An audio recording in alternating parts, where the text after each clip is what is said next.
Dibella, also called the Passion Dancer, our Blessed Lady, and simply the Lady, is the goddess of beauty as well as lust and affection. She is also known as the goddess of artistry, femininity, intimacy, and music. Dibella is known as the Queen of Heaven, and is one of the divines of the Cyrodiilic Pantheon. In the formation legend proposed in the annotated Anuad, an early religious book providing a simplified version of the Anuad creation myth from the Merethic era, Dibella and the other Aedric deities were the progeny, birthed from the coalesced blood of Anu and Padome, the positive and negative primordial forces, respectively, and thusly hold an understanding for both morality and immorality, in comparison to the Daedra and Daedric princes, who were molded entirely by Padome, thusly having an entirely immoral compass. The creation of Akatosh, the dragon god of time, from the mixed blood of the brothers Anu and Padome, expedited the birth of Dibella and the rest of the gods as they discovered how to manifest themselves. In the book titled The Monomyth, Shazar's Song, a Cyrodiilic formation legend, claimed the conception of Mundus was sacrifice power from Dibella and the other Aedric deities, whose immolations were materialized as titular planets. Dibella and the other Aedric gods were afterward bound to the Earthbones as a consequence. Acolytes of the cult known as the Mythic Dawn considered Dibella and the other Aedric deities as the incorrect gods and preached that she and the other Aedra deceived Lorcan. Dibella, being the holy embodiment of beauty, the goddess of beauty and the apotheosis of beauty, shows mortals how to discover true meaning in their lives through the enlightenment of elegance and devotion. Those who offer their prayers of Dibella, pursue her, devote her, and spread the idea surrounding grace and encouragement of peace are heavily rewarded with charisma and finesse. Dibella advises that mortals should donate their wills to affection, and directs them to release their hearts and minds to the noble secrets of art and love, treasure the gifts of friendship, seek joy and inspiration in the mysteries of love.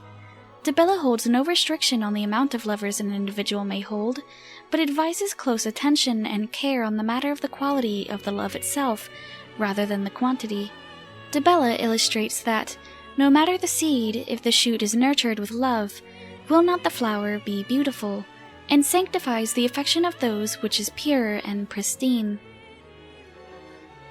Dibella frowns upon and advises against love with undead, such as vampires or other undead, and agrees with the holy guidances of RK that vampires and undead have unclean souls. Dibella makes her will and desires known to the mortals of Tamriel through her Sibyl, who are disclosed to her priesthood through the ceremony called the Exalted Protocol of the Dibellan Sibyl. Strangely, this service is known, and only known to the priesthood of Dibella, and is kept completely classified from the general populace, including followers of other divines. The goddess is understood as the divine who pays men in moans. Adherents of Dibella are understood to practice the Dibellan arts, and grant a mark of Dibella upon others. There are critics of Dibella who have castigated and shamed the goddess for being that of the goddess of whores and lepers, and have reprimanded the purported methods that are performed among her followers, namely that of insulting the traumatized and malformed individuals. However, most people of Tamriel recognize her as a sensual and romantic goddess. Dibella and her followers are disputed to have what can be regarded as an intimate relationship with their prized goddess, in comparison to the more proper and remote relationship that is held by worshippers of the other divines. Numerous groups committed to the devotion of Dibella can be traced to many of the chiefly human provinces of Tamriel, such as Cyrodiil, High Rock, Hammerfell, and Skyrim, and are each quite varied in their worship of her. Some groups center their attention to the celebration of women, some focus more on beauty, aesthetics, artistry, and music, while others solely focus on much more sexual practices. Most of the entirety of the nation of Blackmarsh focused their attention and worship to the Hist, and any worship of the goddess Dibella was mostly restricted to a small community in Blackmarsh, known as the Kothringi. The Kothringi are a native human tribe of Blackmarsh who worship the goddesses Dibella, or known as Dibe in their tongue, Mara, and Kinnereth, all known as the Mothers in the Aroundus. Dibella was held in high esteem by these people, and even had a temple of Dibella situated in the city of Gideon in the Second Era amidst the Alliance War. Being a member of the Divines, Dibella was majorly worshipped in Cyrodiil under the Cyrodiilic Pantheon, with a chapel dedicated to the Divine was situated in the city of Anvil in the Second and Third Eras.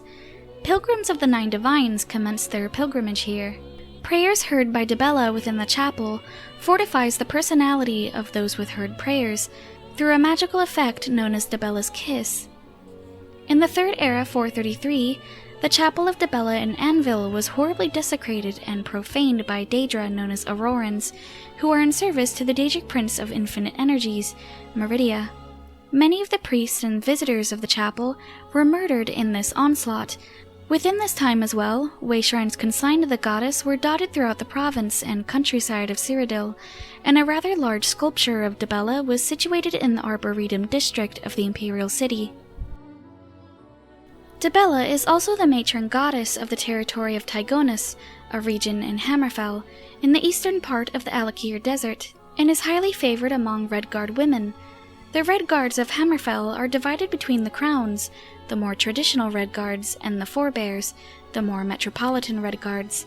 However, Dibella is solely worshipped by the Forebears rather than the Crowns, and the Forebears only had begun to welcome Dibella into their worship under rule of the Cyrodiilic Empire. In the late Third Era, chapels devoted to the Divine were managed by the House of Dibella, a spiritual institution devoted to the goddess and her enlightenment, and could be discovered across most major cities throughout the country. The House of Dibella was guided by a patriarch and was colleague to the Benevolence of Mara, a spiritual institution devoted to Mara and her guidances. The Order of the Lily was a knightly guild devoted to Dibella. They were given the necessary training and blessings of clerics of equal rank. The Order of the Lily has guarded her chapels against its enemies, namely the worshippers of Sanguine, the Daedric Prince of Debauchery. Along with Hammerfell in the Third Era, in High Rock the House of Dibella was liable for the legislation of temples devoted to the goddess in the province of High Rock, and the Order of the Lily was also operating in the province at this time.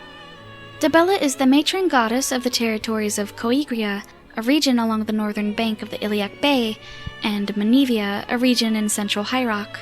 Dibella is worshipped as a part of the Breton pantheon along with many other deities. In the Second Era, the worship of Dibella was excoriated and demoralized, prominently by Father Petoff of the Cathedral of Daggerfall, who cautioned others of the charms of Dibella. The Nords of Skyrim also worship Dibella in their pantheon, and recognize her as the bedwife of Shor. In the Fourth Era, altars assigned to the goddess were found in many places throughout the province, including in the cities, such as at the Temple of the Divines in Solitude, and the Temple of Dibella in Markarth, as well as altars found in the wilderness. Strangely, she was also worshipped by particular groups of reachmen in Skyrim. At this time, the study of the Dibellan arts was condemned in certain districts and could lead to expulsion. Some Nords are understood to have recognized Y'ffre, god of natural beauty, to be an elven impersonation of Dibella. In the Fourth Era 201, the Dragonborn had desecrated the Temple of Dibella in Markarth in a drunken frenzy after a drinking tournament with a Breton man named Sam Gwaven, who was in reality the Daedric Prince Sanguine in disguise. The Dragonborn had also pillaged the golden statue of Dibella from within the temple for the Thieves' Guild. However, the Dragonborn did do some rectifiable deeds in the name of the temple, notably finding the next Sibyl of Dibella. One of the only known Aedric relics that is allegedly forged by Dibella herself is the Brush of True Paint, a magical paintbrush with bristles told to be spun from that of Dibella's own hair. The brush grants the artist the magical ability to enter a painting on a canvas they've painted, and also the ability to illustrate murals and paintings of great proportion and beauty, simply by visualizing them. Sometime prior to the Second Era 582, a Dunmer magister named Bravam Lythandis was operating a quite cruel and sadistic study in the magic school of illusion on 3 hostages he had entrapped in his cellar. He had magically deceived them into thinking they were in the halls of a beautiful palace, although over time, the illusions harshly impaired the hostages' minds. As they collapsed into hysteria and panic, one of the hostages began convulsing back and forth and whispering prayers to Dibella, asking for release and sanctuary. Several days later, Bravam left his house, and when he returned, he discovered the cellar totally empty, but the walls, ceiling, and floor were entirely enveloped with a painting portraying the grand chamber of a beautiful palace. The only thing that survived was the brush of true paint planted in the corner of the room, in which the hostages had allegedly utilized to flee into their fantasy world. Bravam's experiment diary went on to become a tome of forbidden knowledge, collected and prized by Hermaeus Mora. At some point, a Khajiit named Baizad Zhou went searching for the brush of true paint, although he was unfortunately slain by a Daedroth when he attempted to study the diary. The diary ultimately ended up on the small isle of Canarthi's Roost, along with many other tomes of forbidden knowledge.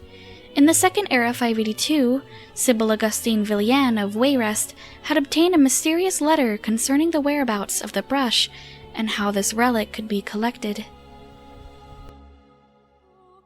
Years later, the brush was given to an heir of Bravam Lythandis, a painter and faithful worshipper of Dibella who served in the Arnesian War of the Third Era 396. A stray fireball blasted next to him, and he had lost the use of both of his arms. He was a relentless Mer and pleaded to the goddess for a way to continue his prized craft.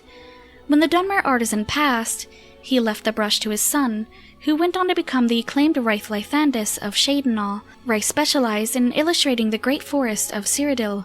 These paintings are recognized all across Tamriel for their refinement, and some say that one can see the trees bend in the wind. In the Third Era 433, a Bosmer thief somehow acquired information of this brush, the source of Wraith's prominence. In an endeavor to pilfer the relic, the burglar intruded into Wraith's house, beat him unconscious, and leapt into the incomplete painting he was occupied on. The thief then constructed painted trolls to act as protectors, but the trolls turned on their master and murdered him. Wraith awoke and pursued the burglar into the painting, and became trapped there, incapable to construct a portal back without the brush. His wife, Tivila, who was uninformed of the brush of true paint's existence, put out a call to help find him. After many days, the champion of Cyrodiil answered to this plea, and infiltrated the painted world. The champion found Wraith, and fought through the painted trolls to the body of the robber. With the brush reclaimed, the two were able to escape the painted world. A limited publication of the Black Horse Courier titled Greatest Painter Safe was printed following the event. The fat compiled from the painted trolls was discovered to be very prized to alchemists, and Wraith, being the only provider of this strange ingredient, began to capitalize on this. One known benefactor of his was Elgrim, an alchemist residing in Riften in the 4th Era 201. The Helm of the Crusader, one of the Crusader's relics, was forged by Dibella in the early First Era, and was gifted to Pelinal Whitestrake, the Divine Crusader, to permit him to destroy and dispel Umaril the Unfeathered. Despite everything, Pelinal, even with his triumph over Umaril, was killed, and the Crusader's relics were disseminated and were missing for millennia. The helm was positioned at the shrine of the Crusader at Vanua, Pelinal's place of death, where it endured until it was retrieved by the champion of Cyrodiil in the 3rd Era 433.